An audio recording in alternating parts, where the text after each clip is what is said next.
এতবার জন্ম নিয়েছি আমরা বিভিন্ন শরীরে। শ্রী রাধা গোবিন্দ গোস্বামী মহারাজ বলছেন যে আপনি সমুদ্রের বালুকা হয়তো গিনতি করতে পারবেন, হিসাব করতে পারবেন, বা গঙ্গা নদীর বালি হয়তো গুনে শেষ করতে পারবেন না, দেখা গেল হয়তো আপনি শেষ করতে পারলেন। কিন্তু আমরা এতবার জন্ম নিয়েছি আপনি গুনে শেষ করতে পারবেন না। আর প্রতিটা জন্মে এত কষ্ট, কত কষ্ট। এই শ্রীমৎ ভাগবতের 3য় স্কন্ধ ভগবান কপিলদেব তার মাকে বুঝাচ্ছে যে মা কিভাবে জীব, তার মা 7টা প্রশ্ন করেছিল তার পুত্র ভগবান কপিলদেবকে। লাস্ট প্রশ্ন ছিল সংস্কৃতি, সংসার দশা। সংসার দশা বর্ণনা করতে গিয়ে উনি বড় বুঝাচ্ছে, মা জীবের সংসার দুঃখ কষ্ট শুরু হয় মায়ের গর্ভ থেকে। মাতার গর্ভে এত দুঃখ পায়, মানুষ নরকে যত যন্ত্রণা পায় গর্ভতে তার 100 গুণ বেশি দুঃখ পায়। এত দুঃখ পায়, মাঝে মাঝে ছোট শিশু ওইখানে মূর্ছিত হয়ে যায়, এত দুঃখ পায়। তাহলে চিন্তা করুন, প্রতিটা জন্মের দুঃখ অশ্রু যদি আপনি একসাথে করেন, একটা সমুদ্র, অর্ণব মানে সমুদ্র ছোট হয়ে যাবে। এত একটা মানুষের অনন্ত কোটি জন্মের দুঃখ। এই শ্রীমৎ ভাগবত অধ্যয়ন করার ফলে, শ্রবণ করার ফলে কি হচ্ছে বলছে, তদেব শোকার নবশোষণম নৃণাম, মানুষের দুঃখরূপী সমুদ্রকে শোষণ করে নেবে পুরা। এই যে শ্রীমৎ ভাগবত, এই ভাগবত শ্রবণ করার এত মহিমা, ভগবানের কথা শ্রবণ করার এত মহিমা। তাই আমি ভগবান জগন্নাথের কথা বলার আগে সমস্ত কাটুয়াবাসী ভক্তদের একটা গুরুত্বপূর্ণ কথা বলবো। দেখুন, আমাদের যারা এখানে দীক্ষিত ভক্ত আছে ওরা খুব বুদ্ধিমান। ওরা খালি নিজে মহাপ্রভুর শুদ্ধ ভক্তের মাধ্যমে দীক্ষিত হয়নি, ওদের বাড়িকে দীক্ষিত করে নিয়েছে, জানেন? ওই জন্য ওরা খুব শান্তিতে হরিনাম করতে থাকে, খুব সুন্দর দেখুন, হাসে কান্দে করয় নর্তন। কিভাবে বাড়িকে দীক্ষিত করেছেন? আপনাদের মনে প্রশ্ন আসতে পারে, আমরা তো মহাপ্রভুর ভক্ত, মহাপ্রভু ধামে এসেছি, মহাপ্রভুকে দর্শন করছি, তাহলে আমরা আমাদের বাড়িকে দীক্ষিত করতে চাই। যদি আপনারা আপনার বাড়িকে দীক্ষিত করতে চান, তাহলে শ্রীমৎ ভাগবত পূর্ণ সেট, যেটা আপনার 18টি খণ্ড, আপনার বাড়িতে রাখলে আপনার বাড়ি দীক্ষিত হয়ে গেল। যেরকম কেউ যদি সদ্গুরুর কাছে, মহাপ্রভুর শুদ্ধ ভক্তের কাছে দীক্ষা গ্রহণ করে, তার জীবনের সমস্ত অমঙ্গল শেষ হয়ে যায়। দীক্ষা কালে ভক্ত করে আত্মসমর্পণ, সেই কালে কৃষ্ণ তারে করে আত্মসম। ভগবান জগন্নাথ দেখুন এরকম হাত দিয়ে আছে, হে জীবগণ তুমি যেহেতু আসো, আপনার আলিঙ্গন করতে চেয়েছি।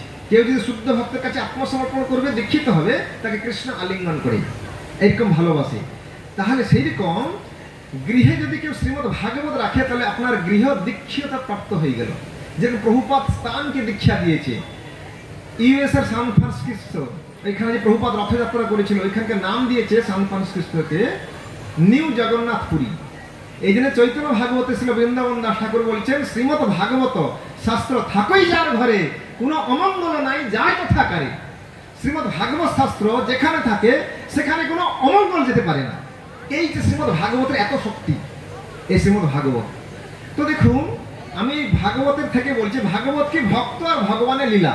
যেরকম আমি কিছু ভক্তের লীলা বলছি, আমি প্রথমে জগন্নাথের, শ্রীমান মহাপ্রভু এই জগন্নাথকে আমি প্রথমে কয়েক অল্প সময় ভিতরে বলছি। বহু সময় আপনাদের মনে আসতে পারে, এই জগন্নাথকে, উনার তো 2 হাত দেখতে পাচ্ছি না, 2 পা দেখতে পাচ্ছি না, কি ব্যাপার?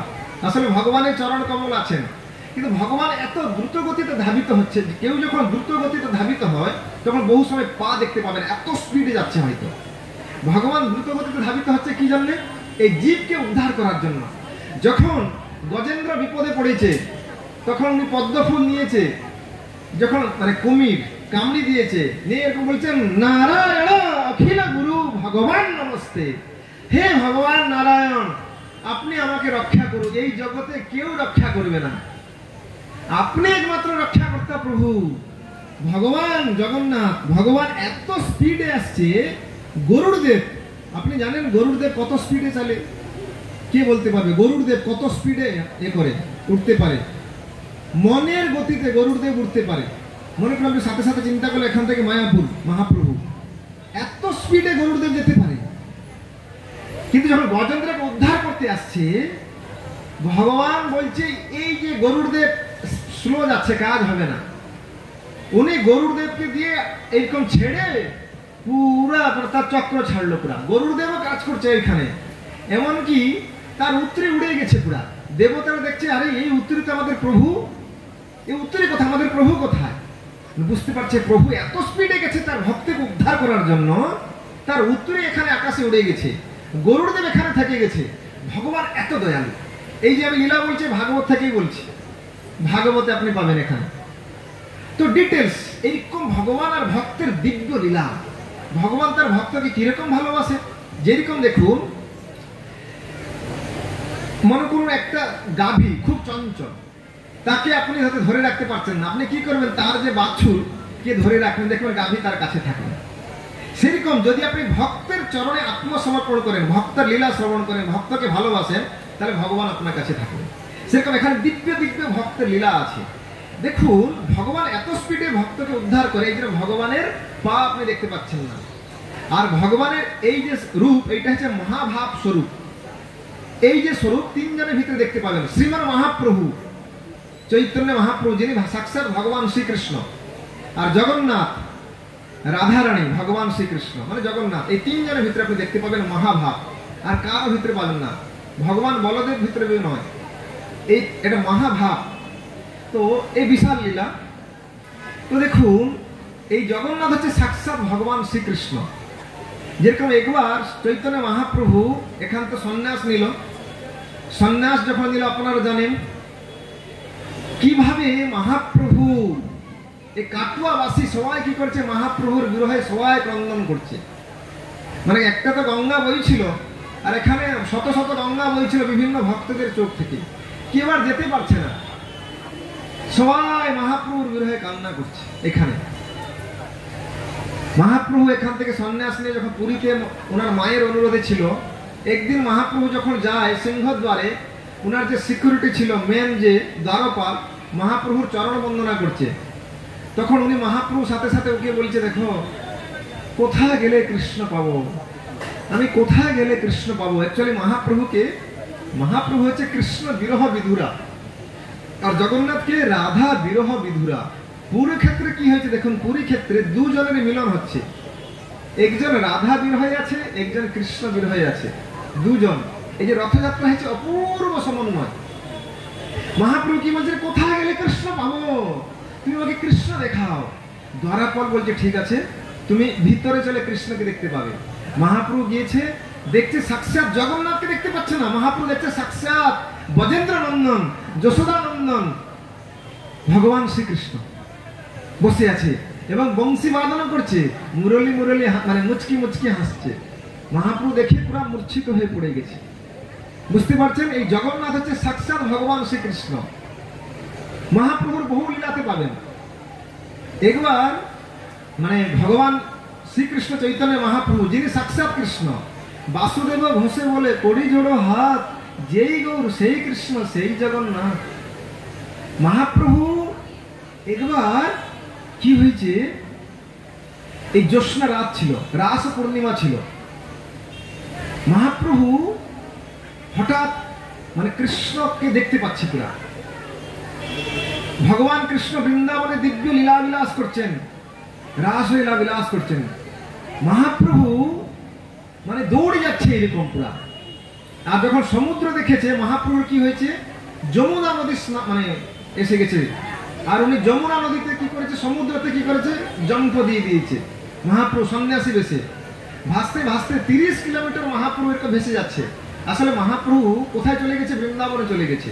30 কিলোমিটার পর কোণার্কতে ওইখানে একজন ধীবর জাল বসিয়েছিল, মহাপ্রভু ওই জালে গিয়ে ঢুকে গেছে।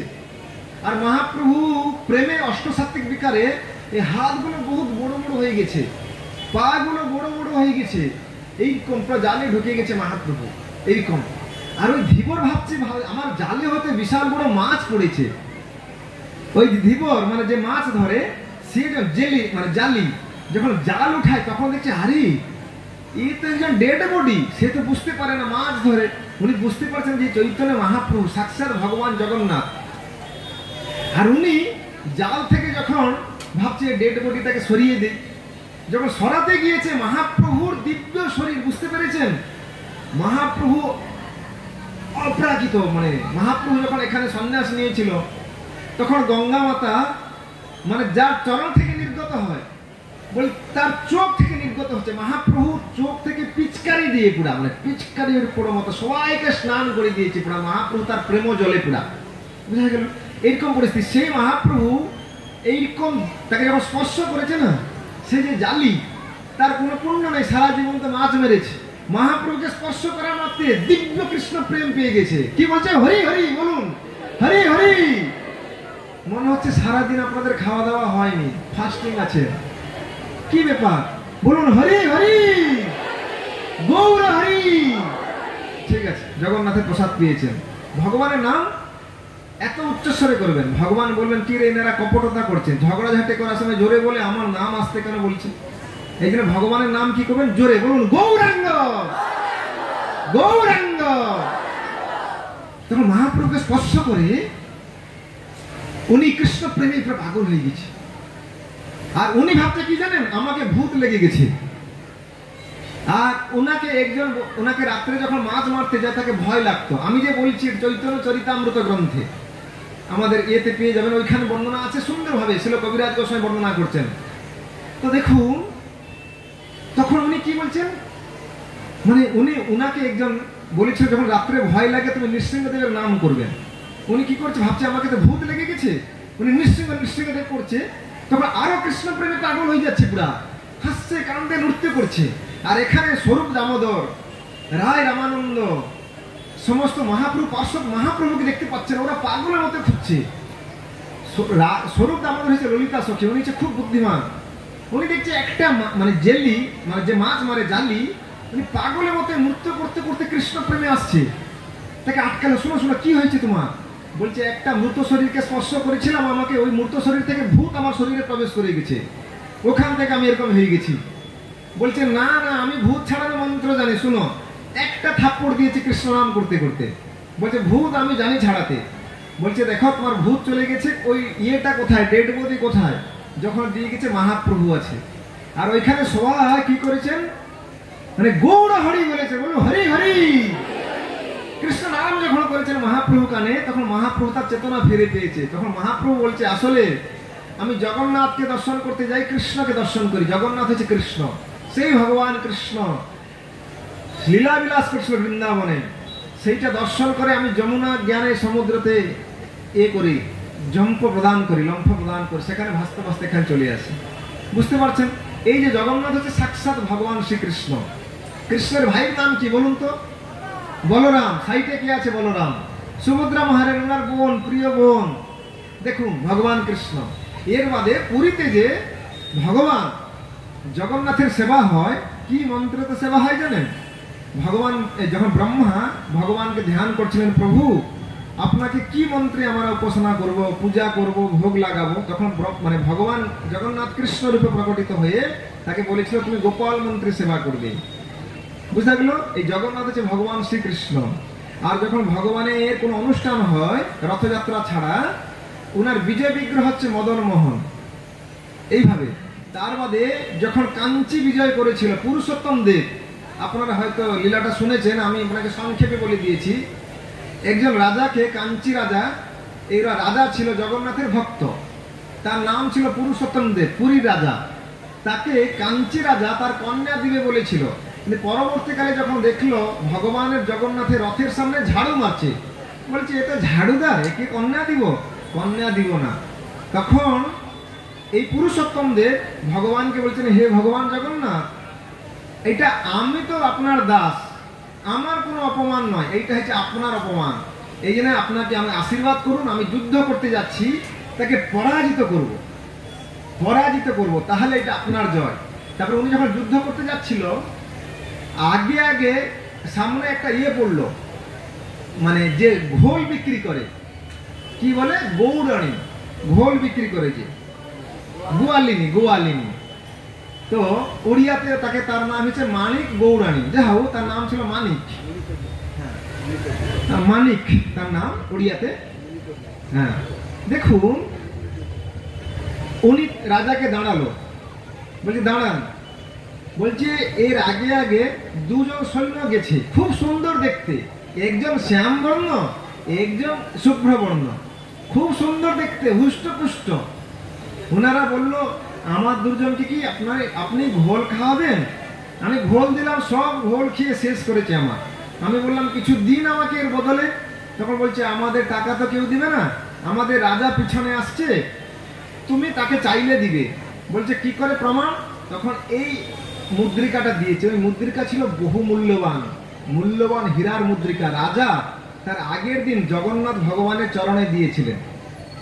রাজা দেখে আশ্চর্য হয়ে গেছে। ওই যে মানে মানিক গোয়ালিনী ওর কাছে চরণে প্রণাম করছে, বলছে আমি ভগবানের এত সেবা করি, আমি দর্শন পাইনি, তুমি দর্শন পেয়ে গেল, তোমাকে আমি কি দিব? তোমাকে এই সব পুরা এলাকাটা তোমাকে দিয়ে দিলাম। বুঝা গেল? দেখুন ভগবান যে যুদ্ধ করতে যাচ্ছিল কি রূপে গিয়েছিল? কৃষ্ণ বলরাম রূপে। আমি এত সময় আপনাকে কি বুঝালাম? এই শ্রীমদ্ ভাগবত শ্রবণের গুরুত্ব। আর জগন্নাথ হচ্ছে সাক্ষাৎ কৃষ্ণ, আর সেই কৃষ্ণ চৈতন্য মহাপ্রভু রূপে লীলাবিলাস করেছেন, এখানে সন্ন্যাস গ্রহণ করেছেন। আর এখানে আপনাদের আবির্ভাব। আমি আবির্ভাব এই জন্য বলছি, আপনারা বৈষ্ণব, না হলে মহাপ্রভু তার বাড়িতে কেন আনবে? কিন্তু আপনাদের একটা দায়িত্ব আছে। অন্যান্য দেখুন কোটি কোটি জীব মানুষ আছে সারা বিশ্বে, কিন্তু আপনাদের যে এই শরীর খুব মূল্যবান শরীর। যদি মূল্যবান শরীর আপনাদের শরীর, যদি আপনারা হরি ভজন না করেন, হরি নাম না করেন, এই গীতা ভাগবত না অধ্যয়ন করেন, তাহলে আপনাদের কি পরিস্থিতি জানেন? একটা ছোট ঘটনা বলছি। একবার কি হয়েছে, একটা খুব গরিব লোক, এত গরিব নুন আনতে পান্তা ফুরায়। বুঝতে পারছেন? মানে পান্তা খাচ্ছিল, বলছে তার স্ত্রীকে বলছে একটু নুন নিয়ে আসো তো, নুন নিয়ে আসতে পান্তা শেষ। এত গরিব, কিন্তু ধন সম্পদ চাই। একদিন কি হয়েছে, গঙ্গার কোলে হাঁটতে হাঁটতে একটা দেখছে কি চিকচিক করছে, দেখছে একটা সোনার ঢেলা পেয়েছে। মানে খুব আনন্দ পেয়েছে, কিন্তু সোনার ঢেলাতে কি ছিল? কাদা লেগেছিল। ভাবছে গঙ্গার জলে ভালো করে ধুয়ে নি। গঙ্গার জলে নেমে ধুচ্ছিল, গঙ্গার স্রোতে কি হয়েছে, হাত থেকে ফসকে গেছে। তখন তো পুরো পাগলের মতো হয়ে গেছে, ভালো করে ডুবে ডুবে খুঁজছে, আর সোনা পাচ্ছে না। তখন উনি এমন পাগল মতো হয়ে গেছে, খালি কি বলছে জানেন? ধুইতে গেল। মানে ওই তো সোনাটা ধুতে গেতে কি চলে গেছে না, খালি বলে ধুইতে গেল। পাগল হয়ে গেছে। বাড়িতে গেছে, তার স্ত্রী বলছে কি হলো? বলছে ধুইতে গেল। যে জিজ্ঞাসা করছে কি হলো? বলছে ধুইতে গেল। কি বলছে বলুন? ধুইতে গেল। দেখুন আমি এই জন্য বলছি, আপনারা আগের জন্মে দান পুণ্য যজ্ঞ ব্রত তপস্যা ভগবানকে বহুত ভক্তি করেছেন। এই জন্য ভগবান মানব শরীর তো দিয়েছে, তার বাড়িতে এনেছে পুরা, এরকম সুন্দর ব্যবস্থা করেছে পুরা। এই দিব্য নগরী কাটুয়া নগরীতে আপনার জন্মগ্রহণ, এত সুন্দর। আপনার এই শরীর হচ্ছে সোনা থেকে মূল্যবান। যদি আপনারা এই শরীরের এই সদ্ব্যবহার না করেন, মহাপ্রভুর ভক্ত না হয়ে যান ভালো করে, তাহলে কি হবে জানেন? আপনাদের শেষে এবে না ভজিলে যশোদা সুত চরমে পড়িবে লাজে। শেষে লজ্জায় পড়তে হবে, আফসোস করতে হবে, ধুইতে গেল, বেকার চলে গেল মানব শরীরটা। ভগবান মহাপ্রভু কত কৃপা করে দিয়েছিল। এই জন্যে আমি জগন্নাথ কথা বলার মাঝখানে বলছি, আপনারা আপনাদের জীবন অলরেডি সার্থক করার পথে আছেন, আরো সার্থক করুন তাড়াতাড়ি। এই জন্যে মহাপ্রভুর কাছে আমরা যাব, ভগবান রাধা মাধবের কাছে যাব। কিভাবে যাবেন? আপনারা যেভাবে হরি কথা শুনছেন এইভাবে শুনুন, প্রতিদিন শুনবেন, অ্যাটলিস্ট সপ্তাহে একদিন তো এসে শুনবেন। আপনাদের প্রতি রবিবার এখানে এইরকম হরি কথা হয়, এরকম হরিনাম সন্ধ্যা আরতিতে আপনারা কারা কারা আনন্দ পেয়েছেন? হাত তুলুন তো, বলুন হরি বল। আপনারা কি এরকম আনন্দ পেতে চান? হাত তুলুন কারা কারা চান। এইরকম আনন্দ প্রতি রবিবার হয় এখানে। আপনাদের নামহট্ট হয়, কাটুয়া নামহট্ট সংঘ। আমাদের প্রভু টোটা গোপীনাথ প্রভু আছে, আরো বহু সুন্দর সুন্দর প্রভু আছে। ওনারা এইরকম দিব্য হরিকথা পরিবেশন করে। মায়াপুর থেকে প্রভুরা আসে, দিব্য হরিকথা পরিবেশন হয়। এই যে মহাপ্রভুর লীলা, বুঝতে পেরেছেন? আমাদের কত প্রিয় প্রভু, তাই না? তার দিব্য লীলা আলোচনা হয়। এইরকম হরিকথা শ্রবণ করবেন, প্রতি রবিবার হয়, আপনারা যোগাযোগ করতে পারবেন। তো দেখুন আরো জগন্নাথের লীলা বলছি, শুনুন। দেখুন ভগবানের জগন্নাথের লীলা কথা অনন্ত। ভগবানের আপনি যেখান থেকে শুরু করুন, ভগবানের সব কিছু মহান। আমি আগের বারে বলছিলাম না, ভগবানের সব কিছু বড়। মানে ওড়িশাতে বলে কি বড় ঠাকুর কে? বড় ঠাকুর কে? জগন্নাথ। বড় মন্দির কে? জগন্নাথের মন্দির। বড় দাণ্ড, দাণ্ড মানে কি? যে রাস্তাতে রথ চলে। ওই বড় দাণ্ডে কিরকম নিয়ম জানেন? মনে করো রথ গিয়ে কোনো দোকানে বাড়িতে লেগে গেল, পরে বছর কি করে বাড়িটা ভেঙে দিবে, ওইটা রাস্তা হয়ে যাবে। এইভাবে করতে করতে আপনি দেখবেন পুরী যেখানে রথ চলে বিশাল বড় হয়ে গেছে, এই বড় হয়ে গেছে। জগন্নাথের রথের তো ব্রেক নাই, তো সামনে একটা কাঠ ফেলে দেয়, রথ গেলে এইরকম ঘুরায়। বড় দাণ্ড যত মানে রাস্তা, বড় রাস্তা হয়েছে জগন্নাথের রাস্তা, বড় দাণ্ড। বড় পূজারী জগন্নাথের ভক্ত। বড় প্রসাদ, মহাপ্রসাদ জগন্নাথের প্রসাদ। কেন জগন্নাথের প্রসাদ? তার কারণ আছে, সেইটা বহু সময়। এটা সব কিছু বড়। বড় নেত, পতিত পাবন নেত, মানে নেত মানে পতাকা। যত বড় পতাকা হয়েছে ভগবান জগন্নাথের পতাকা, তার নাম হচ্ছে পতিত পাবন। ভগবান এখনো পতিতদেরকে উদ্ধার করছে। আপনাদের মনে প্রশ্ন আসতে পারে যে ভগবান জগন্নাথ এক সময় উদ্ধার করেছিল, এখন কি উদ্ধার করছে? ভগবান বলছে না না, এখনো উদ্ধার করছি, আজকে আমি উদ্ধার করছি। কিছু ঘটনা হয়তো তোমরা পাচ্ছ, কিছু পাচ্ছ না, কিছু দেখতে পাচ্ছ না, কিন্তু কোন কোন ভাগ্যবান অদ্যাপিও সেই লীলা করে গৌর রায়, কোন কোন ভাগ্যবান দেখিবারে পায়। এখনো ভগবান লীলা করছে, পতিতদেরকে উদ্ধার করছে। তার প্রমাণ কি? ভগবান বলছে প্রতিদিন আমার এই পতিত পাবন পতাকা চেঞ্জ করছি, প্রতিদিন। এই যে পতিত পাবন, এবং ভগবানের সবকিছু অদ্ভুত, সবকিছু অদ্ভুত। ভগবানের চোখ কত সুন্দর দেখুন, চতুর্দিক এইরকম পুরা গোল। তার ভক্তকে এত ভালোবাসে, তার চতুর্দিক ভক্তের দর্শন করছে, চতুর্দিক গোল গোল গোল, চারদিকে দর্শন করছে। ভগবানের চোখ আতসী গাছের মতো। মনে করুন আপনি ভগবান সেবা থেকে 1 টাকা দিয়েছেন, ভগবান দেখছে কত জানেন? 1000 টাকা দিয়েছেন, আরো বেশি করে দেখছেন। ভগবান তার ভক্তের গুণকে বড় করে দেখে। মনে করুন আপনি ভগবানের হয়তো গ্রন্থ নিলেন, বা ভগবানের ভক্তর সেবা করলেন, বা ভগবানের আপনি হয়তো দেখা গেল ভক্ত হয়ে গেলেন, ভগবান বিশাল করে দেখে, বড় করে। ভগবানের চোখ এরকম। তাহলে আপনি বলুন ভগবানের ভক্ত যদি কোনো ভুল করে, ভগবান তার ভক্তের ভুলকে দেখে না, তখন ভগবান কি হয়ে যায়? তিরুপতি বালাজি হয়ে যায়, চোখ বন্ধ করে দেয়। আর ভগবান আপনি কত দয়ালু দেখুন। কোনো মাতা যখন তার পুত্রকে বা শিশুকে স্তন্যপান করায়, যখন খুব দয়ালু, তখন দেখেন মায়ের চোখ হালকা লাল আভাস হয়, মানে আমি বলছি বাৎসল্য স্নেহে। ঠিক দেখেন ভগবানের চোখ দেখুন, চারদিকে লাল লাল লাল লাল, চারদিকে লাল। ভগবান খুব দয়ালু। এইরকম ভগবানের প্রতিটা অঙ্গ অপ্রাকৃত। ভগবানের হাত কি বলছে? কি বলছে জানেন? আরে প্রাণায়াম ফেরে কেন পড়েছ? কি যোগের ফরে পড়েছ? কি ফেরে? তুমি চলে আসো, আমি তোমাকে আলিঙ্গন দিব, আলিঙ্গন। ভগবান সবাই চলে আসো, সবাই তোমার আমার সন্তান। ভগবান এত দয়ালু, বুঝা গেল? এত দয়ালু ভগবানের সবকিছু। যারা যারা পুরী জগন্নাথ দিয়েছেন, আমি একটা লীলা বলছি দেখুন। ভগবানের বহু অনন্ত মণি রত্ন সব আছে। একটা মণি দেখবেন জগন্নাথের এখানে লাগানো আছে, ওইটা হচ্ছে অমূল্য মণি, জগন্নাথের এখানে কপালে লাগানো আছে। আপনারা সবাই বুঝতে পাচ্ছেন, আনন্দ পাচ্ছেন? যদি হ্যাঁ, সবাই একবার হরি বল বলুন। ঠিক আছে, আপনাকে আরো শুনতে চান? হ্যাঁ মানে হরি বল। কি ব্যাপার, সাউন্ড বেরাচ্ছে না তো? বলুন হরি বল। জগন্নাথের কত লীলা দেখুন। আপনারা যারা জগন্নাথ দর্শন ভালো করে দর্শন করেছেন, বহু সময় দেখবেন জগন্নাথের কপালে একটা লাগানো থাকে, অমূল্য মণি লাগানো থাকে। এই মণির ইতিহাসটা বলছি। ওড়িশাতে কয়েকশো বছর আগে বহু ধনী ছিল, উৎকল। ওইখানে বহু ব্যক্তি বিজনেসের মাধ্যমে ওরা কি করতো? জাহাজ করে যেত, তাকে উড়িয়াতে বলে সাধব। ঠিক আছে, ওরা কি করতো? জাহাজ করে যেত, এখান থেকে বহু সম্পত্তি নিয়ে যেত। এই দেশে যা যা মিলে ওরা জাভা, সুমাত্রা, ইন্ডোনেশিয়া, বালি বিদেশে যেত। যেতে ওইগুলো বিক্রি করে বহু ধন সম্পদ নিয়ে আসতো। এইরকম একজন বিজনেসম্যান, ব্যবসায়ী জাহাজ করে ফিরছিল। ফিরতে ফিরতে কি হয়েছে, রাত হয়ে গেছে।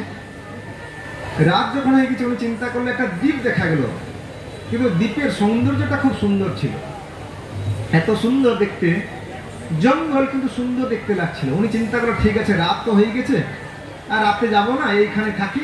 নঙ্গর ফেলে দিল, ভাবলো কালকে সকালে, একবার বলুন হরি বল। নঙ্গর ফেলে দিয়ে চিন্তা করলো কালকে সকালে গিয়ে এই জঙ্গল মানে দ্বীপের সৌন্দর্য দর্শন করে তারপরে চলে যাবো। রাত্রে যখন বিশ্রাম করতে যাবে তখন একটা আশ্চর্য জিনিস দেখছে একটা দিব্য জ্যোতি বেরাচ্ছে, লাইট বেরাচ্ছে, পুরা গাছ ফাছ সবকিছু আলোকিত হয়ে গেছে। উনি শুনেছিল ওই ব্যবসায়ী লোক, সাধক যাকে বলা হচ্ছে, যে সমুদ্রের মাঝে মাঝে একটা মণিদ্বীপ থাকে, ওইখানে মণিধারী ভয়ঙ্কর সর্প থাকে, বড় বড় সর্প। এই মণির লোভে যারা যায় তারা আর ফিরে আসে না, সবাই সাপ তাদের মেরে দেয়, কদাচিৎ একজন দুজন সে মণি পায়। উনি বুঝতে পেরেছে এই যে লাইটটা বেরাচ্ছে এটা হচ্ছে ওই কোনো সাপের দিব্য মণির আভা। উনি তো বলছি গেলে হয়, কিন্তু এখন রাত্রে রাস্তা দেখতে পাবো না, আর সাপ যদি ধরে নেয়। ওই জন্য উনি কি করলো, একটা চিহ্ন দিয়ে রাখলো, এই গাছ এইভাবে চিহ্ন দিয়ে রেখেছে, কালকে সকালে যাবে। আর সারা রাত ঘুমায়নি, এরকম টার্গেট করছে। যেই সূর্য একটু উদিত হয়েছে সাথে সাথে উনি কি করেছে গেছে, কিন্তু যেই জঙ্গলে পা দিয়েছে দেখতে পাচ্ছে বড় বড় সাপের সব যাতায়াত পথ ওরা দেখতে পাচ্ছে, দাগ পড়ে আছে। উনি ভয়ে ভয়ে উনার হৃৎকম্প হচ্ছে, প্রায় এরকম ভয়ে ভয়ে এগাতে উনি দেখতে পাচ্ছেন হালকা লাইট বেরাচ্ছে, ওই মণিটা দেখতে পেয়েছে। সাথে সাথে কি করেছে, বড় বড় পাতা তুলেছে, এই মণিটাকে ঢাকিয়ে দিয়ে দৌড়। কিন্তু উনি ভাবলো যা হোক সাপ দেখতে পায়নি, কিন্তু ব্যাপারটা কি, কিছু দূর যাওয়ার পরে হঠাৎ শব্দ হচ্ছে, পুরা সাপের ভয়ঙ্কর শব্দ। উনি বুঝতে পারছে যে সাপের মণি, সে সাপ দৌড়ে আসছে, পুরা উনি চিৎকার করে দৌড়াচ্ছে। এখানে যে উনার যে সঙ্গী সাথী ছিল জাহাজে, উনি বুঝতে পারেছে জঙ্গলে কোনো ভয়ঙ্কর পশু তাকে আক্রমণ করতে করছে। তখন উনি কি করেছে, উনারা কি করেছে, নঙ্গল তুলে নিয়ে রেডি আছে। যেই এসেছে ওই লোকটা পুরো লাফিয়ে এসেছে জাহাজে, সাথে সাথে জাহাজ ছেড়ে দিয়েছে পুরা। কিন্তু ওই সাপ যখন এসেছে, হঠাৎ এসে যে ঢেউ হচ্ছিল সমুদ্রে, এখানে ধমকে আটকে গেছে। ওনার ভাবলো যা হোক বাঁচলাম, শান্তির নিঃশ্বাস ফেললো। কিন্তু না, সাপ রেগে সমুদ্রতে লাফিয়েছে, আর সাপের এত স্পিড ছিল, জাহাজের স্পিড থেকে বেশি দ্রুত গতিতে সাপ দৌড়াচ্ছে। এবং উনি দেখতে পাচ্ছে সাপটা এত বড় একসাথে কয়েকটা মানুষকে গিলে ফেলবে। ওনারা সবাই ভয় পাচ্ছে। আরে ভয়ঙ্কর কি, সাপ কি করছে, এত রেগে গেছে। সাপ রেগে গেলে কি হয়, বিষ উদ্গরণ করে, সাপের বিষ পড়ছে ফোটা ফোটা, ঢেউতে খেলছে। এবং সাপ রেগে ফুলে যাচ্ছে, মনে হচ্ছে জাহাজকে গেলে ফেলে দে এইরকম। তখন দেখুন বহু সময় কি হয়, এই যে আপনাদেরকে বলছি, দেখুন আপনারা দয়া করে গীতা ভাগবত নিন, মহাপ্রভুর বাড়িতে এসেছেন, আগের জন্য কত দান ধন তপস্যা করেছেন, এই জন্য এত সুন্দর সুযোগ, ভগবানের ভক্ত হয়ে যান। এই রবিবার আসুন, ভক্ত সঙ্গ করুন, ভগবানের প্রসাদ পান, পুরা ভক্ত হয়ে যান, অল্প স্বল্প না, সম্পূর্ণ ভক্ত হয়ে যান। কিন্তু বহু সময় কি হয়, সজা আঙ্গুলে ঘি উঠে না, বললে দেখুন এখানে ঢুকে এখানে বেরিয়ে যায়। ইস্কন এখানে ঢুকবে এখানে বেরিয়ে গেল, আরে ওরা সাধু বাবারা তো বলবে। বহু সময় সজা আঙ্গুলে ঘি উঠে না, ওই জন্য ভগবান কি করে বসে বাঁকা আঙ্গুল করে ঘি উঠায়। দেখুন এই তো বড় ধনী, এই সাধক বিজনেসম্যান, বহু কোটি কোটি টাকার মালিক, ব্যবসা করে। ওই জন্য দেখুন উনি ভগবানকে অত ভালোভাবে ডাকতো না। যখন দেখছে মৃত্যু তার সামনে, মানে সাপটা লোককে দূরের কথা এত রেগে এত বড় হয়ে যাচ্ছে, জাহাজকে গিলে ফেলবে, তখন সাথে সাথে কি হয়ে গেছে বলতো, বলছে হে ভগবান জগন্নাথ রক্ষা করুন, আমি কথা দিচ্ছি, এতদিন তো সাধুরা বলছিল ভালো করে ভক্ত হয়ে যায়, গীতা ভাগবত পড়ি, আমি তো হইনি, এখন থেকে আপনার একনিষ্ঠ ভক্ত হয়ে যাবো, বাড়িতে স্ত্রী পুত্র সবাই মিলে গীতা ভাগবত পড়বো, আপনার হরিনাম করবো, আপনার প্রসাদ পাবো, পূর্ণ ভক্ত হয়ে যাব, কথা দিচ্ছি। আর এই যে মণি, দিব্য মণি, এ ভক্তা আমি নই প্রভু, আপনি। এই জন্য আমি প্রথমে গিয়ে বাড়ি যাব না, আপনার মন্দির যাব, এই মণি আপনার চরণ কমলে দিব। আর জয় জগন্নাথ বলে চিৎকার করছে সবাই, হে ভগবান জগন্নাথ রক্ষা করুন, বলুন জয় জগন্নাথ, জয় জগন্নাথ। এরা আরো আকুল ভাবে চিৎকার করছিল, জয় জগন্নাথ। তো দেখুন ধীরে ধীরে সাপ এগিয়ে এসেছে, আর মাত্র এইটুকু বাকি। হঠাৎ জগন্নাথ এদের প্রার্থনা শুনল। এই সমুদ্র থেকে একটা জীব উঠেছে, উঠে সাথে সাথে সাপটাকে দু খণ্ড করে দিয়েছে, দুটা করে দিয়েছে পুরো ভাগ। সাথে সাথে সাথে দেখা গেল সমুদ্রের নীল জল রক্ত হয়ে গেল, পুরো পুরো সমুদ্রের জল রক্ত হয়ে গেল পুরো। এত বড় সাপ ছিল পুরো। সবাই চিৎকার বলছে, বলে জয় জগন্নাথ। বলছে প্রভু আপনি কত দয়ালু, আপনি বহু দয়ালু প্রভু, সুখে বহু সময় ভুলে যাই আপনার ভজনা করি না, এই দুঃখের বিপদে পড়ে আপনাদের নিষ্ঠাপ্রাণ ভক্ত। পরবর্তীকালে উনি গিয়ে জগন্নাথকে ওই যে মণি জগন্নাথকে সমর্পণ করলো। গীতা ভাগবত চৈতন্য চরিতামৃত বাড়িতে নিয়ে গেল, প্রতিদিন পড়ে। ওড়িশাতে আগেও পদ্ম আকারে ছিল ভাগবত, এখন তো সুন্দরভাবে চলে এসেছে, উড়িয়াতে বিভিন্ন ভাষাতে আছে, পদ্ম আকারে জগন্নাথ, উড়িয়া লোকেরা পড়ে। যা হোক, গীতা ভাগবত প্রতিদিন পড়তো, নিষ্ঠাপ্রাণ ভক্ত হয়ে গেল, নূতন জীবন মিলে গেল তো পুরা। আর ওই যে সাপের মণি, এইটা মূল্যবান মণি, বহু সময় দেখবেন জগন্নাথকে পরানো হয়।